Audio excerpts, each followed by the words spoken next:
সাদি আমার জীবনে জাদুর মতন, বললেন পরীমণি।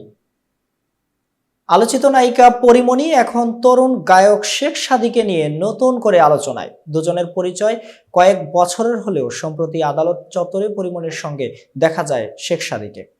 যেমনটা এর আগে দেখা যায়নি, এদিন শেখ সাদী জামিনদার হন পরীমণির। এরপর থেকে পরীমণি ও শেখ সাদী বেশ চর্চিত একটি নাম।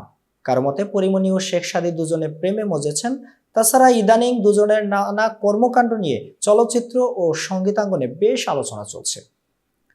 শেখ সাদীও শেয়ার করা গানের মন্তব্যের ঘরে লাভ ইমোজি দিচ্ছেন, পাল্টা লাভ ইমোজি দিচ্ছেন পরীমণিও।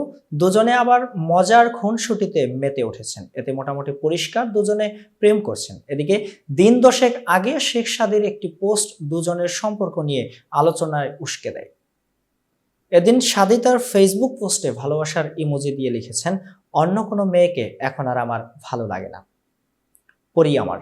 সাদী এমন ফেসবুক পোস্টে ঢালিউড চিত্রনায়িকা পরীমণির মন্তব্য করেন, দরজার আড়াল থেকে উকি দেয়া একটি পুতুলের ইমোজি জুড়ে দিয়ে লেখেন, ওহ।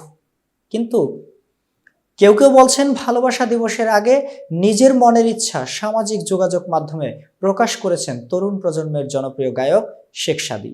জানিয়েছেন তিনিই পরীমণির একমাত্র যোগ্য। এতক্ষণ বার্তা বৈঠকের সাথে থাকার জন্য ধন্যবাদ। নতুন নতুন তথ্য ও সংবাদ পেতে বার্তা বৈঠকের ইউটিউব চ্যানেল এবং ফেসবুক পেজের সাথেই থাকুন।